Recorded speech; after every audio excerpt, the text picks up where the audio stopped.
Nolasc Acarín es médico neurólogo, divulgador y profesor de la Universidad Pompeu Fabra de Barcelona.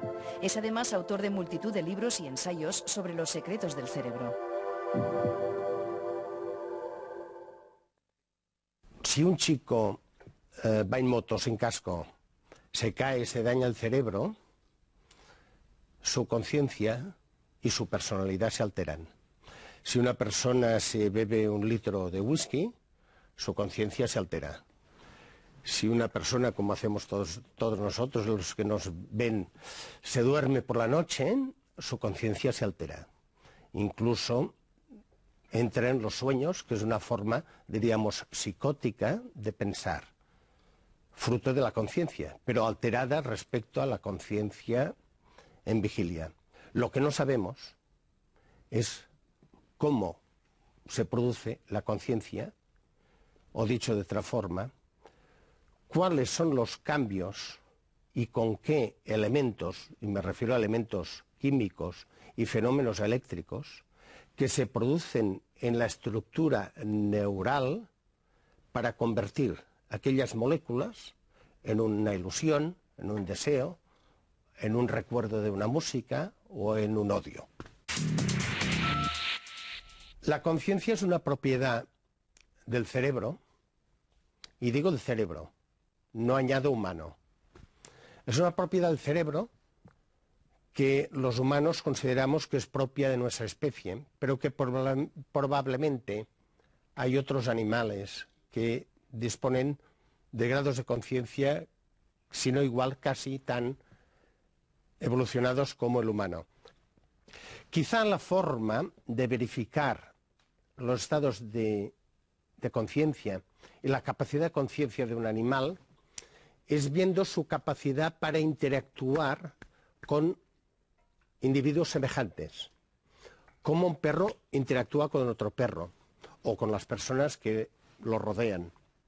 Los delfines son capaces de reacciones empáticas y de simpatía, de tal forma que tienen una capacidad de conciencia tal que les lleva a ir a salvar a otros individuos de su misma tribu, de su mismo grupo, que han caído prisioneros de la red de un pescador.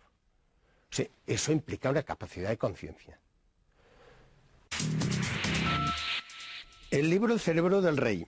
A ver, eso es un libro fruto del trabajo de muchos años y conviene que se entienda bien. El trabajo de muchos años, trabajando en neurología, cuando escribí el libro llevaba 40 años trabajando en neurología, pero además el trabajo de esos 40 años viendo a pacientes. Los médicos tenemos que hacer dos cosas.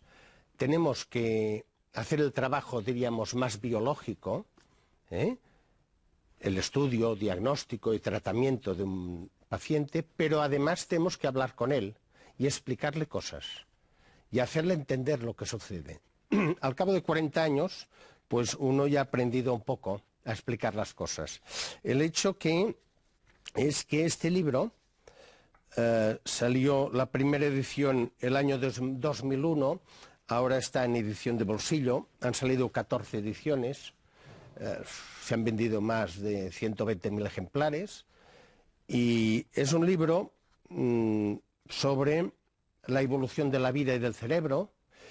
Y esta era la intención, poner al alcance del público en general, y especialmente el público sin formación biológica previa, un economista, un administrativo, un taxista o un abogado, gente sin ninguna formación biológica previa que pudiera entender. O sea, todo se explica, desde el DNA hasta cómo nos comportamos, hasta cuáles son los problemas del envejecimiento.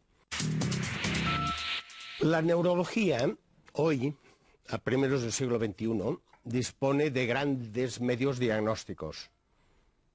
Resonancia magnética, escáneres, estudios del sueño, estudios biológicos muy complejos, análisis complicados.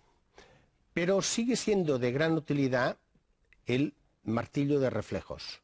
El martillo de reflejos existe desde finales del siglo XVII, en que se descubrió la posibilidad de percutir determinados tendones y percutiéndolos se desencadena un reflejo. Quiere decir que yo produzco un estímulo en una extremidad, un brazo o una pierna, ese estímulo llega a la médula y sin ir al cerebro desencadena una respuesta.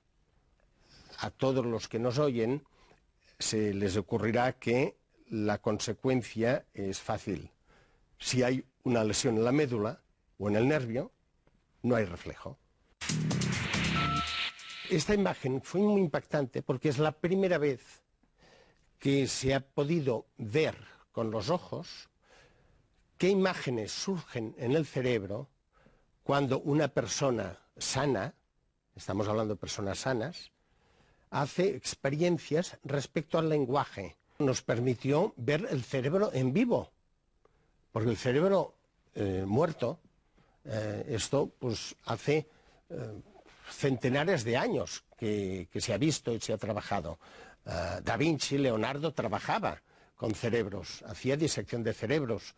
Una imagen es cuando él habla, otra cuando oye una palabra, otra cuando ve aquella palabra escrita en una pantalla.